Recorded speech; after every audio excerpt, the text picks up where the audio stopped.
Chapter 8. Tariffs for Revenue. Tariffs may embrace duties on exports as well as on imports, but duties on exports are prohibited by the Constitution of the United States and are now levied only by a few countries, such as Brazil, and by them only on a few articles. The tariff, as we have to consider it, is a schedule of taxes upon imports. The word tariff is said to be derived from the Spanish town of Tarifa, near Gibraltar, where the Moors in the days of their power collected duties, probably much after the manner of those Chinese local custom houses called squeeze stations. But the thing is older than the name. Augustus Caesar levied duties on imports into Italy, and there were tariffs long before the Caesars. The purpose in which tariffs originate is that of raising revenue. The idea of using them for protection is an afterthought, and before considering the protective function of tariffs, it will be well to consider them as a means for collecting revenue. It is usually assumed, even by the opponents of protection, that tariffs should be maintained for revenue. Most of those who are commonly called free traders might more properly be called revenue tariff men. They object, not to the tariff, but only to its protective features, and propose not to abolish it, but only to restrict it to revenue purposes. Nearly all the opposition to the protective system in the United States is of this kind, and in current discussion, a tariff for revenue only is usually assumed to be the sole alternative to a tariff for protection. But since there are other ways of raising revenue than by tariffs, this manifestly is not so. And if not useful for protection, the only justification for any tariff is that it is a good means of raising revenue. Let us inquire as to this. Duties on imports are indirect taxes. Therefore, the question whether a tariff is a good means of raising revenue involves the question whether indirect taxation is a good means of raising revenue. As to ease and cheapness of collection, indirect taxation is certainly not a good means of raising revenue, while there are direct taxes, such as taxes on real estate and taxes on legacies and successions, from which great revenues can easily and cheaply be collected. The only indirect taxes from which any considerable revenue can be obtained require large and expensive staffs of officials and the enforcement of vexatious and injurious regulations. To collect the indirect tax on tobacco and cigars, France and some other countries make the trade and manufacture a strict government monopoly, while Great Britain prohibits the culture of tobacco under penalty of fine and imprisonment. A prohibition particularly injurious to Ireland, where the soil and climate are in some parts admirably adapted to the growth of certain kinds of tobacco.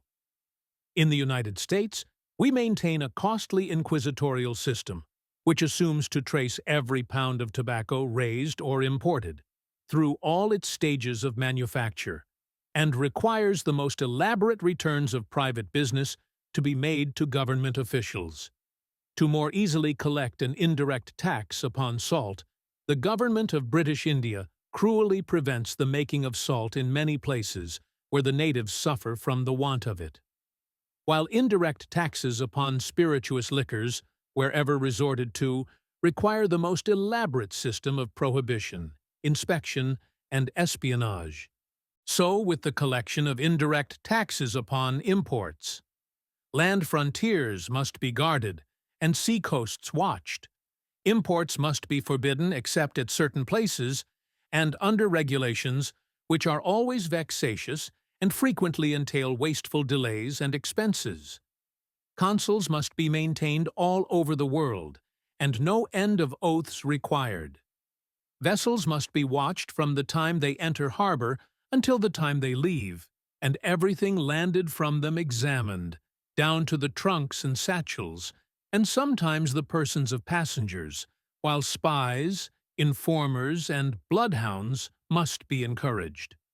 But in spite of prohibitions, restrictions, searchings, watchings, and swearings, indirect taxes on commodities are largely evaded, sometimes by the bribery of officials and sometimes by the adoption of methods for eluding their vigilance.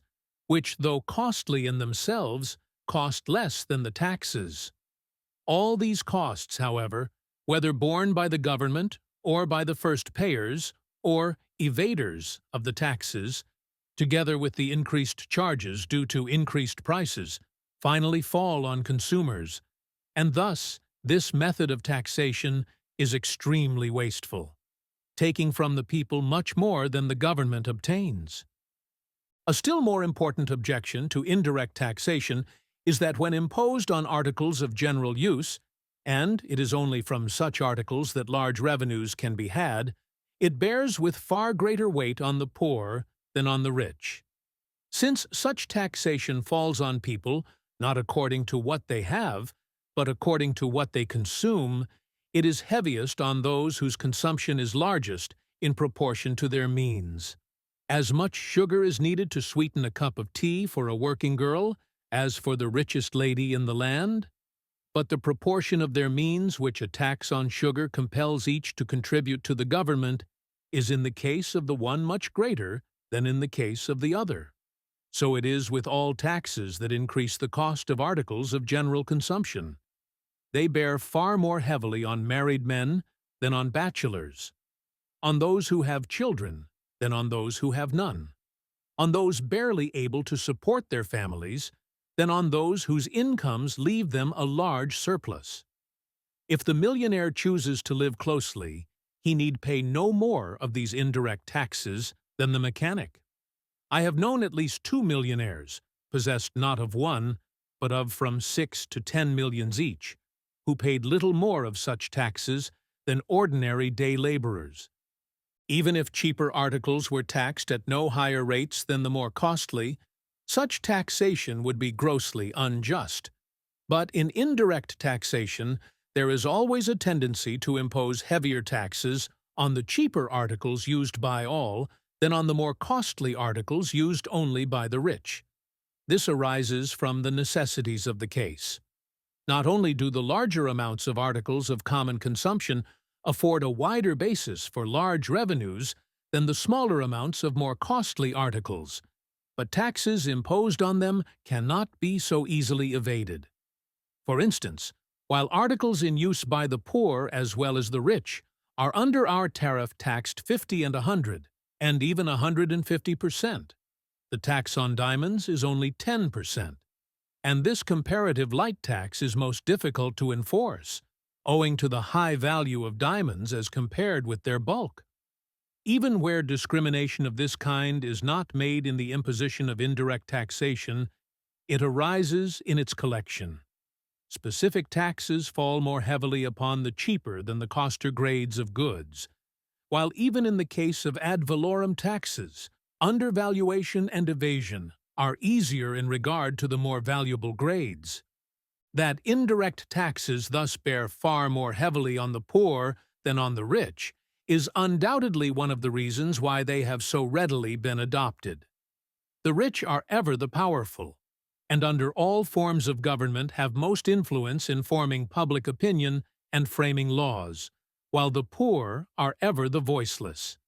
And while indirect taxation causes no loss to those who first pay it, it is collected in such insidious ways from those who finally pay it that they do not realize it. It thus affords the best means of getting the largest revenues from the body of the people with the least remonstrance against the amount collected or the uses to which it is put. This is the main reason that has induced governments to resort so largely to indirect taxation. A direct tax, where its justice and necessity are not clear, provokes outcry and opposition which may at times rise to successful resistance. But not only do those indirectly taxed seldom realize it, but it is extremely difficult for them to refuse payment. They are not called on at set times to pay definite sums to government agents, but the tax becomes indistinguishably blended with the cost of the goods they buy. When it reaches those who must finally pay it, together with all costs and profits of collection, it is not a tax yet to be paid, but a tax which has already been paid some time ago, and many removes back, and which cannot be separated from other elements which go to make up the cost of goods. There is no choice save to pay the tax or go without the goods. If a tax gatherer stood at the door of every store and levied a tax of 25%, on every article bought, there would quickly be outcry. But the very people who would fight rather than pay a tax like this will uncomplainingly pay higher taxes when they are collected by storekeepers in increased prices. And even if an indirect tax is consciously realized, it cannot easily be opposed. At the beginning of our revolution, the indirect tax on tea levied by the British government, without the consent of the American colonies, was successfully resisted by preventing the landing of the tea. But if the tea had once got into the hands of the dealers, with the taxes on it paid, the English government could have laughed at the opposition of the patriots. When in Ireland, during the height of the Land League agitation, I was much struck with the ease and certainty with which an unpopular government can collect indirect taxes. At the beginning of the century, the Irish people, without any assistance from America, proved in the famous Tithe War that the whole power of the English government could not collect direct taxes they had resolved not to pay. And the strike against rent, which so long as persisted and proved so effective, could readily have been made a strike against direct taxation, had the government, which was enforcing the claim of the landlords, depended on direct taxation. Its resources could thus have been seriously diminished by the same blow which crippled the landlords. But during all the time of this strike, the force used to put down the popular movement was being supported by indirect taxation on the people who were in passive rebellion. The people who struck against rent could not strike against taxes paid in buying the commodities they used. Even had rebellion been active in general, the British government could have collected the bulk of its revenues from indirect taxation, so long as it retained command of the principal towns. It is no wonder that princes and ministers, anxious to make their revenues as large as possible, should prefer a method that enables them to pluck goose without making it cry. Nor is it wonderful that this preference should be shared by those who get control of popular governments. But the reason which renders indirect taxes so agreeable to those who levy taxes is a sufficient reason why a people jealous of their liberties should insist that taxes levied for revenue only should be direct, not indirect. It is not merely the ease with which indirect taxes can be collected that urges to their adoption. Indirect taxes always enlist active private interests in their favor. The first rude device for making the collection of taxes easier to the governing power is to let them out to farm. Under this system, which existed in France up to the Revolution and still exists in such countries as Turkey, persons called farmers of the revenue buy the privilege of collecting certain taxes and make their profits, frequently very large, out of the greater amount which their vigilance and extortion enable them to collect. The system of indirect taxation is essentially of the same nature. The tendency of the restrictions and regulations necessary for the collection of indirect taxes is to concentrate business and give large capital an advantage. For instance, with a board, a knife, a kettle of paste, and a few dollars' worth of tobacco, a competent cigar maker could set up in business for himself, were it not for the revenue regulations. As it is, in the United States, the stock of tobacco which he must procure is not only increased in value some 2 or 3 times by a tax upon it, but before the cigar maker can go to work, he must buy a manufacturer's license and find bonds in the sum of $500. Before he can sell the cigars he has made, he must furthermore pay a tax on them. And even then, if he would sell cigars in less quantities than by the box, he must buy a second license. The effect of all this is to give capital a great advantage, and to concentrate in the hands of large manufacturers a business in which, if free, workmen could easily set up for themselves. But even in the absence of such regulations, indirect taxation tends to concentration. Indirect taxes add to the price of goods not only the tax itself, but also the profit upon the tax. If on goods costing $1 a manufacturer or merchant has paid 50 cents in taxation, he will now expect profit on $1.50 instead of upon $1. As in the course of trade, these taxed goods pass from hand to hand. The amount which each successive purchaser pays on account of the tax is constantly augmenting. It is not merely inevitable that consumers have to pay considerably more than $1 for every dollar the government receives, but larger capital is required by dealers. The need of larger capital for dealing in goods that have been enhanced in cost by taxation. The restrictions imposed on trade to secure the collection of the tax, and the better opportunities which those who do business on a large scale have of managing the payment or evading the tax, tend to concentrate business and, by checking competition, to permit large profits, which must ultimately be paid by consumers. Thus, the first payers of indirect taxes are generally not merely indifferent to the tax, but regard it with favor. That indirect taxation is of the nature of farming. The revenue to private parties is shown by the fact that those who pay such taxes to the government seldom or never ask for their reduction or repeal, but on the contrary, generally oppose such propositions. The manufacturers and dealers in tobacco and cigars have never striven to secure any reduction in the heavy taxes on those articles, and the importers who pay directly the immense sums collected by our custom houses have never grumbled at the duties. However, they may grumble at the manner of their collection. When, at the time of the war, the national taxation was enormously increased, there was no opposition to the imposition of indirect taxation from those who would thus be called upon to pay large sums to the government. On the contrary, the imposition of these taxes, by enhancing the value of stock in hand, made many fortunes. And since the war, the main difficulty in reducing taxation has been the opposition of the very men who pay these taxes to the government. The reduction of the war tax on whiskey was strongly opposed by the whiskey ring, composed of great distillers. The match manufacturers fought bitterly the abolition of the tax on matches. Whenever it has been proposed to reduce or repeal any indirect tax, Congress has been beset by a persistent lobby, urging that, whatever other taxes might be dispensed with, that particular tax might be left in full force. In order to provide an excuse for keeping up indirect taxes, all sorts of extravagant expenditures of the national money have been made, and hundreds of millions have been voted away to get them out of the Treasury. Despite all this extravagance, we have a surplus, yet we go on collecting taxes we do not need because of the opposition of interested parties to their reduction.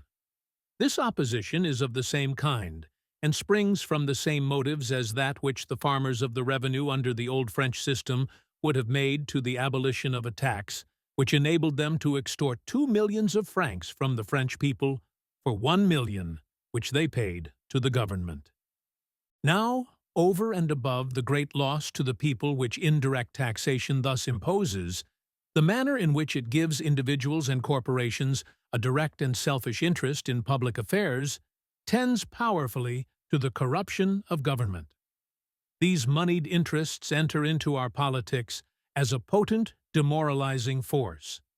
What to the ordinary citizen is a question of public policy, affecting him only as one of some 60 millions of people, is to them a question of special pecuniary interest.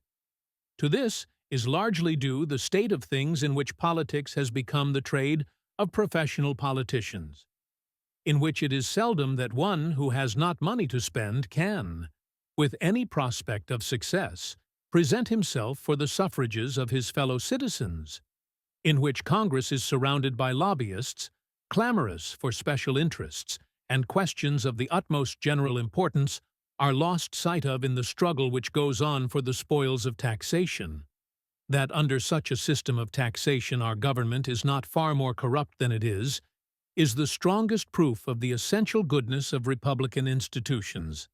That indirect taxes may sometimes serve purposes other than the raising of revenue, I do not deny. The license taxes exacted from the sellers of liquor may be defended on the ground that they diminish the number of saloons and lessen a traffic injurious to public morals. And so, taxes on tobacco and spirits may be defended on the ground that the smoking of tobacco and the drinking of spirits are injurious vices, which may be lessened by making tobacco and spirits more expensive, so that, except the rich, those who smoke may be compelled to smoke poorer tobacco, and those who drink to drink viler liquor. But merely as a means of raising revenue, it is clear that indirect taxes are to be condemned, since they cost far more than they yield, bear with the greatest weight upon those least able to pay, add to corruptive influences, and lessen the control of the people over their government. All the objections which apply to indirect taxes in general apply to import duties. Those protectionists are right who declare that protection is the only justification for a tariff, and the advocates of a tariff for revenue only have no case. If we do not need a tariff for protection, we need no tariff at all, and, for the purpose of raising revenue, should resort to some system which will not tax the mechanic as heavily as the millionaire, and will not call on the man who rears a family to pay on that account more than the man who shirks his natural obligation, and leaves some woman whom in the scheme of nature it was intended that he should support to take care of herself as best she can.